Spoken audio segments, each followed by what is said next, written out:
Então eu fico feliz que você tenha chegado até aqui. Esse é o segundo vídeo gratuito da Jornada do Ser. E agora você vai conhecer as 3 regras de ouro da meditação. A primeira regra de ouro é relaxar. Apesar de fazermos essa separação entre mente e corpo, a realidade é que esses sistemas que constituem o ser humano funcionam de modo integrado. Esses âmbitos estão intimamente interligados. Nosso estado de mente se reflete no corpo e o nosso estado de corpo se reflete na mente. Quando a mente relaxa, nosso corpo relaxa e naturalmente entra em um processo de autorregulação, liberando estresse do sistema nervoso. Esse é um processo ativo. Quem faz o trabalho é o próprio corpo. Basta você se permitir relaxar também mentalmente. Com isso, vamos como que limpando, libertando o nosso corpo e mente, incluindo o emocional, dos excessos e acúmulos de estresse. O cultivo da presença cria a condição para nossa mente retornar à casa, ao corpo. A nossa mente está onde o nosso corpo está. Isso abre o caminho para o corpo processar informações e os tantos estímulos que recebemos diariamente. Quando estamos em um estado relaxado de mente e corpo, também estamos em uma condição mais propícia para acessar estados mais profundos de consciência. O estado de vigília é o estado normal do dia a dia em que a nossa mente e corpo estão atentos. Quando relaxamos, reduzimos as atividades da mente e do corpo, e com isso, as nossas ondas cerebrais se tornam mais lentas, podendo aprofundar para os estados alfa, teta e até mesmo delta, que são aqueles estados que costumamos acessar quando dormimos. Em meditação, treinamos a adentrar o subconsciente, estados mais profundos de consciência, enquanto permanecemos despertos, acordados. E existe uma explicação científica para isso, que nos leva à segunda regra de ouro da meditação, que é não julgar. Segundo o Dr. Joe Dispenza, o propósito da meditação é ir além da sua mente analítica, que separa a sua mente consciente da sua mente subconsciente. Quando você nasce, você é totalmente a sua mente subconsciente.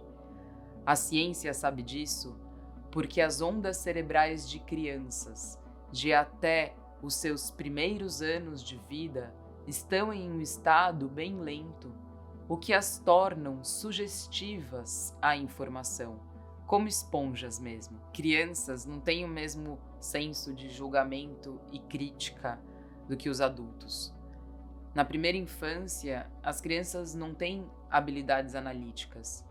Então, todas as informações a que elas são expostas vão para a mente subconsciente delas sem edição.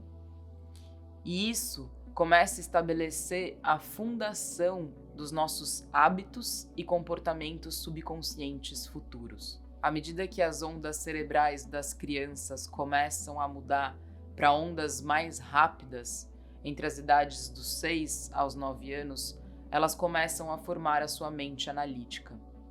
E uma vez que a sua mente analítica é formada, elas começam a dividir a mente subconsciente da mente consciente. Se você não está familiarizado com esses conceitos da mente consciente e subconsciente, uma forma simples da gente compreender é pela metáfora conhecida do iceberg.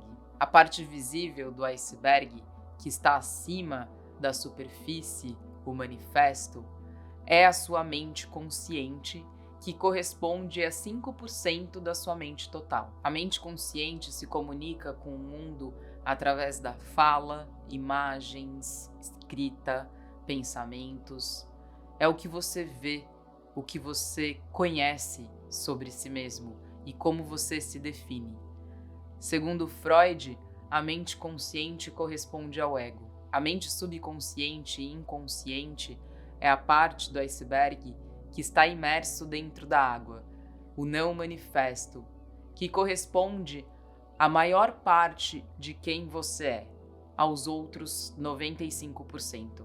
É feita de atitudes programadas, crenças, percepções inconscientes, hábitos e comportamentos subconscientes. É o armazém de todas as memórias e experiências passadas. Essa parte da mente controla o sistema nervoso autônomo, o sistema imunológico, metabólico e todas as funções vitais e automáticas. A mente analítica está sempre ocupada trabalhando.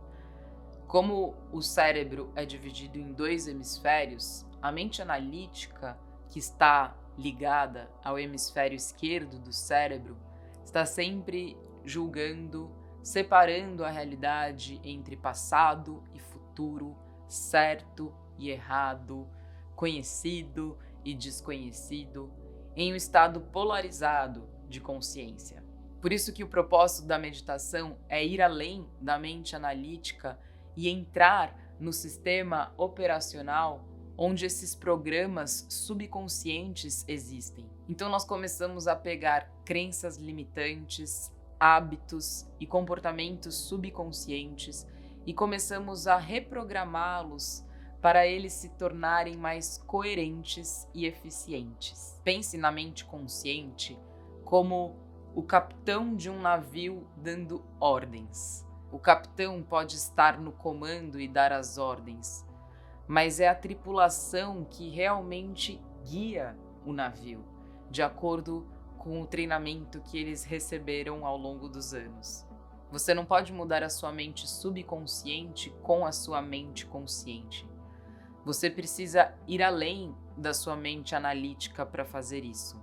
Algumas pessoas têm o véu bem fino entre a mente consciente e subconsciente. Quanto mais fino for o véu, mais sugestionável a informação você é. Assim como uma criança, a informação pode entrar na mente subconsciente e começar a ter um efeito. Outras pessoas têm um véu ou uma barreira mais grossa entre a mente consciente e subconsciente. Então a informação ela não passa tão facilmente através da mente analítica.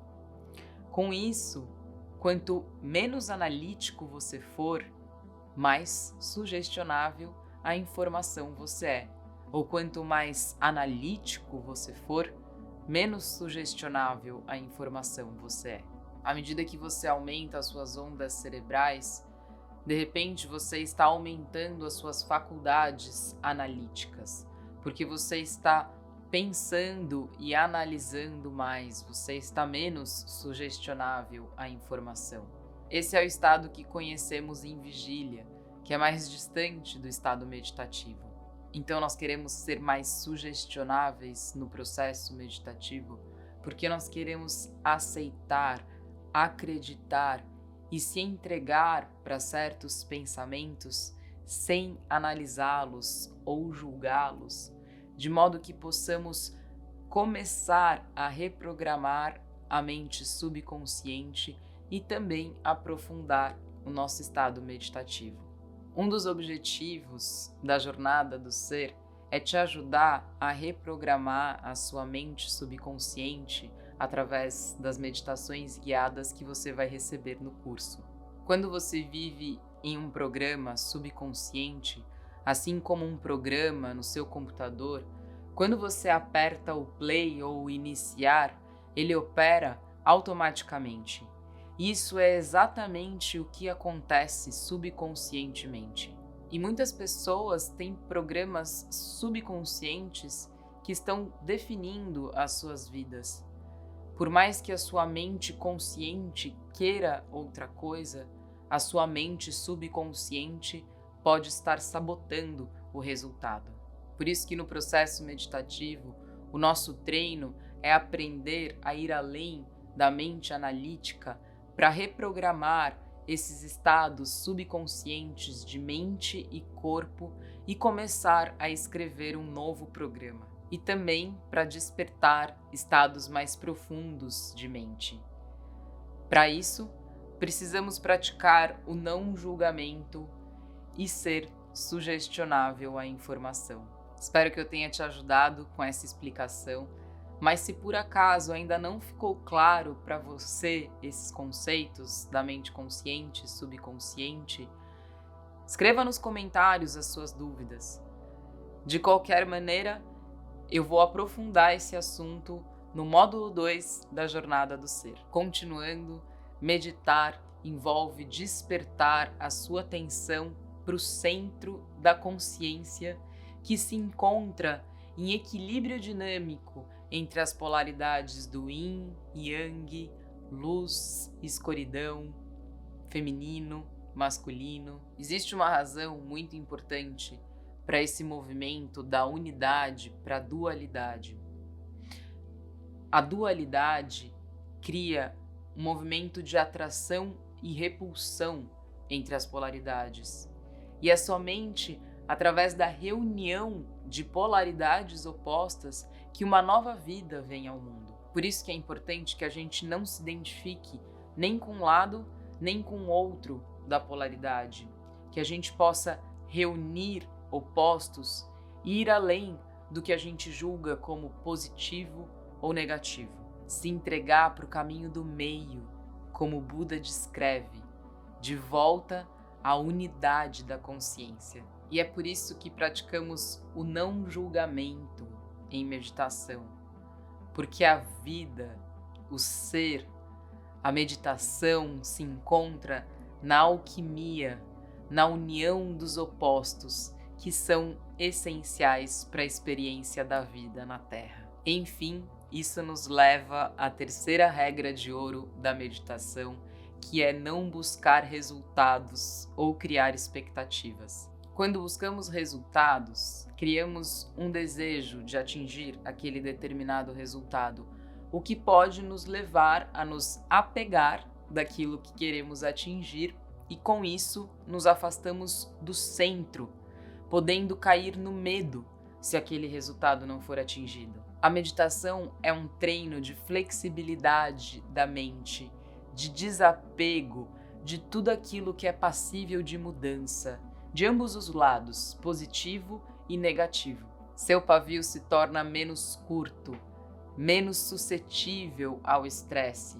Você se torna mais resiliente, mais forte internamente, para não reagir e cair mais uma vez na ilusão da separação da consciência. É justamente um se libertar de expectativas, projeções, desejos e medos sobre qualquer objeto da consciência. Não querer criar expectativas ou alcançar resultados na prática de meditação é uma atitude que te aproxima do campo da meditação. A pura presença é uma maneira de ser aberta, receptiva, permeável.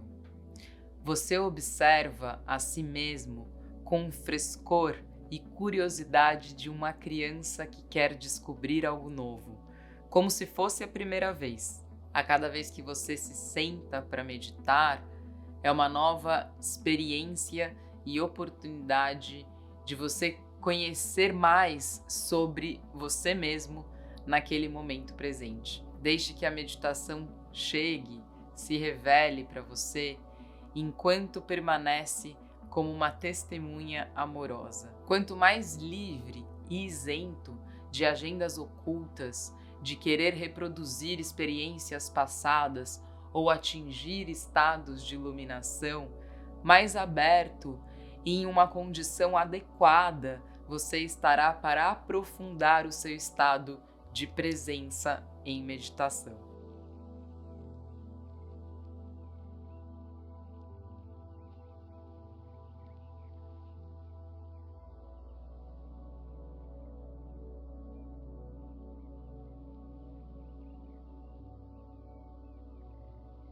É essencial para a sanidade humana que a gente possa desenvolver um mecanismo para não entrar nos dramas, nas histórias.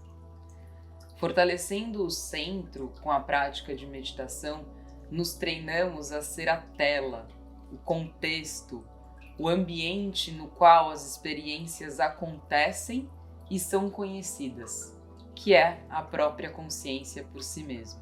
Ao invés de sermos os objetos as flutuações da consciência, pensamentos, sentimentos e sensações que compõem as narrativas com as quais nos identificamos e que, por sua própria natureza, estão baseados em uma consciência polarizada.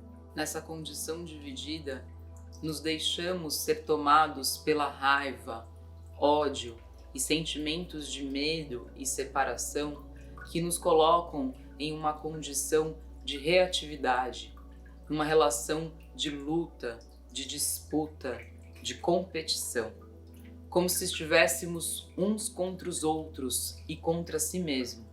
Tudo isso faz parte de uma realidade impermanente, que está em constante transformação. Por isso, a não identificação, o desapego, o discernimento e clareza para diferenciar o real do transitório, a verdade da ilusão, o eterno daquilo que está em constante mudança. E para tornar isso possível, a prática de cultivo do amor é o que nos permite retirar as nossas projeções e mudar a perspectiva para poder sentir aquilo que nos une, que nos liga e que nos conecta a uma consciência de unidade. É uma entrega e abertura para reconhecer o inconsciente, aquilo que por vezes é visto como alheio e até mesmo estranho num primeiro momento, mas que com a abertura do coração pode se tornar justamente o elemento necessário que estava faltando para que a magia, a reunião dos opostos aconteça e o centro da consciência possa ser desperto.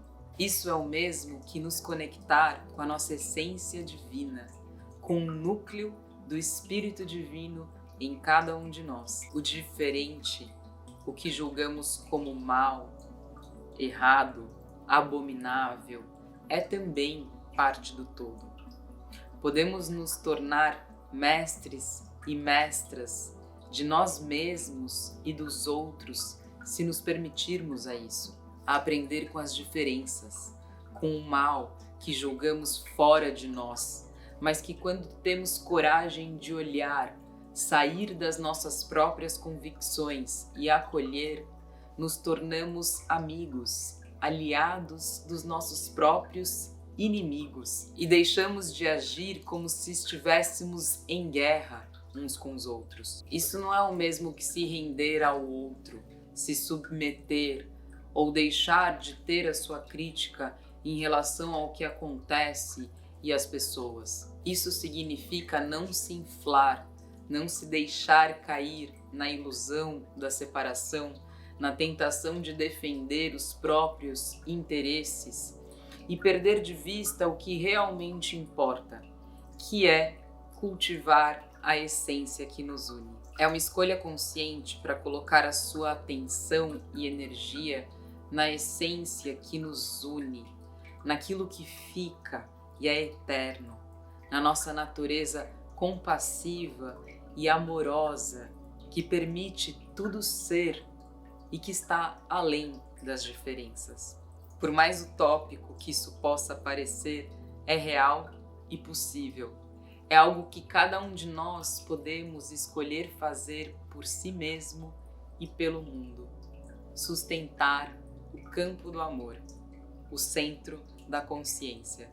E não mais permitir ser tomado e intoxicado por sentimentos negativos que só reforçam ainda mais a separação no âmbito individual e coletivo, que podem vir a se tornar desequilíbrios mentais e emocionais que podem levar a doenças físicas e psicológicas. Tem uma frase do Lao Tzu que eu gosto muito e que diz assim: se você quer despertar toda a humanidade, então desperte tudo em si mesmo. Se você quer eliminar o sofrimento do mundo, então elimine tudo que é escuro e negativo em si mesmo. Na verdade, o maior presente que você tem a dar é o de sua própria autotransformação.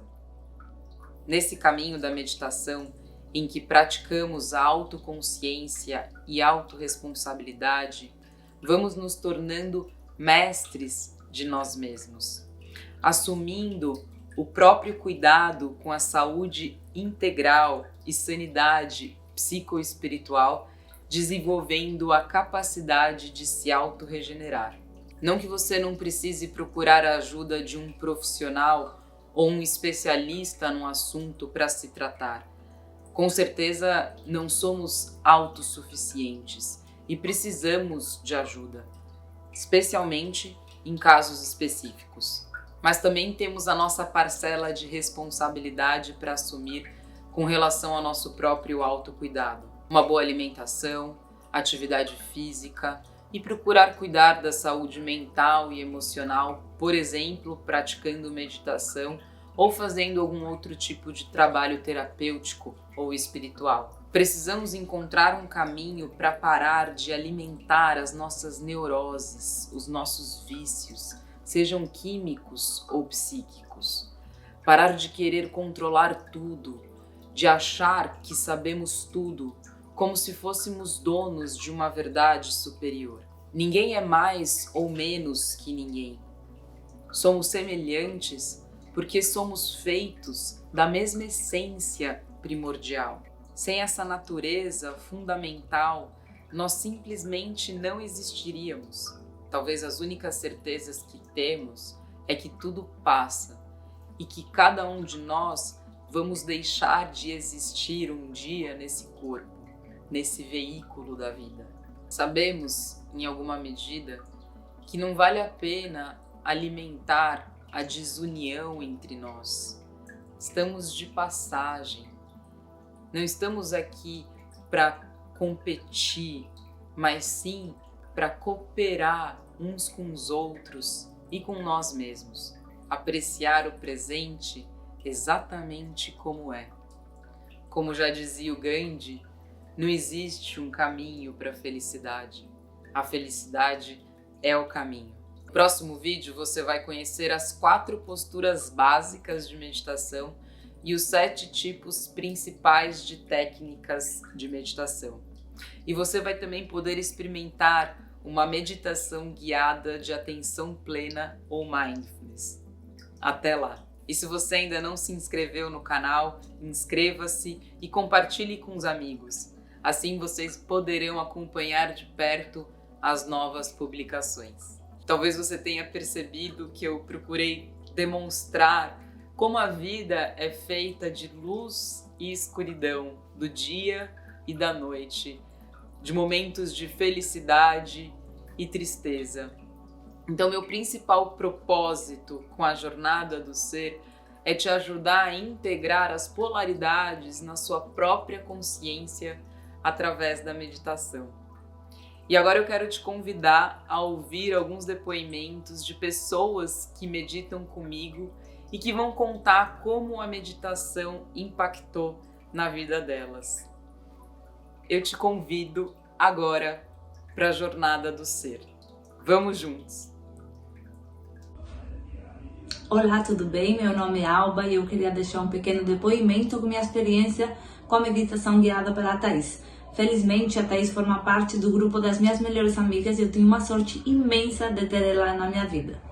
Logo após de ter morado no Brasil por 10 anos, na minha volta para a Europa, logo depois veio a pandemia, e a pandemia, como todo mundo sabe, foi um acontecimento devastador. E nos momentos mais escuros eu tive a sorte, o privilégio de ter os vídeos de meditação da Thaís, os quais me ajudaram muito a lidar com os acontecimentos que estavam ao meu redor. Mas eu acho que o mais importante, além de ter me ajudado a lidar com as coisas que estavam acontecendo, foi que ela te dá as ferramentas para você lidar com isso no dia a dia, né? E eu acho isso o mais importante. Então eu animo todos vocês a vocês fazerem a meditação com ela, porque realmente ela te guia, ela te ajuda. E hoje em dia eu medito menos do que eu gostaria, mas eu tenho a sorte de saber que o canal dela tá no YouTube e eu consigo acessar os vídeos quando eu precisar. Então, Mando um beijo enorme. Eu faço meditação com a Thaís há cerca de 1 ano e meio e gostaria de deixar aqui o meu depoimento das vantagens de fazer essa técnica. Isso me propicia uma maior concentração, calma, uma grande melhora no meu sono. Então eu vejo muitas vantagens na execução da técnica. A Thaís é muito séria e nos dá ensinamentos muito valiosos do ponto de vista pessoal e espiritual. Então eu recomendo sim fazer meditação e acho que me beneficio muito de fazer essa técnica. Olá, meu nome é Cláudio Sardenha e gostaria de dar o meu depoimento sobre a meditação. Tem sido uma prática muito boa. A professora Thaís Yanaga, com quem venho fazendo aulas sobre meditação há 1 ano e meio, é uma mestre muito querida. Ela nos guia pelos caminhos das diferentes técnicas de meditação e tem me ajudado muitíssimo no relaxamento e na própria meditação, e tem me ajudado a lidar com os problemas do dia a dia. Eu sou um médico, cirurgião de cabeça e pescoço, e por vezes lido com situações muito difíceis. E essa prática da meditação tem me ajudado muito a poder enfrentar de maneira mais calma, mais serena, esses desafios do dia a dia. Muito obrigado, professora Thaís. Um grande abraço e um beijo. Boa tarde a todos, eu sou a Tereza. Estou aqui para dar um testemunho sobre as aulas de meditação da Thaís Yanaga, que é a nossa professora de meditação.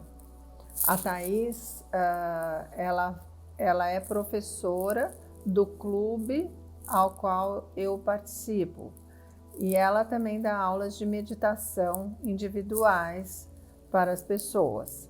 Eu a procurei por intermédio de uma amiga que já fazia as práticas de meditação com a Thaís no clube. Através dela, eu tomei conhecimento das aulas de meditação.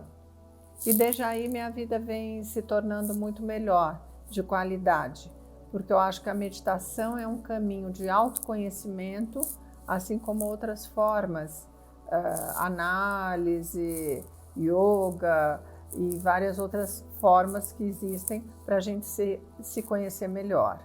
E isso é uma coisa muito importante, porque ajuda a gente a se acalmar nos momentos de estresse, ajuda a gente a conseguir manter o foco em atividades que a gente realiza diariamente. É uma boa maneira da gente combater o estresse do dia a dia. E é um caminho, eu diria que a meditação é um caminho, assim como a gente começa, por exemplo, a fazer cursos variados, a meditação é um caminho para atingir um objetivo final, esse caminho do autoconhecimento, é um caminho lento, que a gente aprende a não ter tantas expectativas na hora que a gente vai meditar, a aceitar as coisas como elas são, da forma que dá para ser. Então isso é um aprendizado muito importante, além da técnica de meditação em si, dos resultados que ela nos traz. E a Thaís é uma pessoa excelente, ela dá uma prática que é assim, muito bem elaborada, com embasamento teórico muito bom. Então, no começo da prática, a gente tem todo o embasamento teórico e depois a gente tem a prática e no final a gente pode compartilhar as nossas experiências. Então, eu indico muito a Thaís, estou muito feliz, tento meditar diariamente, nem sempre eu consigo, mas eu acho que é um caminho a seguir, um caminho muito bom para quem quer sair dessa loucura do dia a dia, desse excesso de pensamentos que muitas vezes acabam atrapalhando a gente, em vez de ajudar a gente a focar,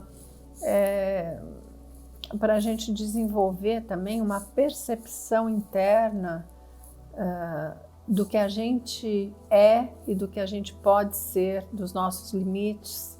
Quando a gente faz meditação, a gente muitas vezes tem insights, coisas que a gente às vezes não dá bola no dia a dia, que passam desapercebidas, muitas vezes vem à tona na meditação, através de imagens, através de sensações, que vão vindo à medida que esse processo se torna uma prática diária. Não é uma coisa que vem logo no início, mas é um caminho a seguir, como eu disse. Então é isso. Agradeço muito a Thaís, ela é uma terapeuta holística que usa diversos tipos de meditação, meditação dos mantras indianos, meditação mindfulness, que é mais ocidental, zen budista, uma série de práticas. Ela vai embasando teoricamente e depois a gente faz a prática. Muito bacana, eu recomendo muito. Obrigada.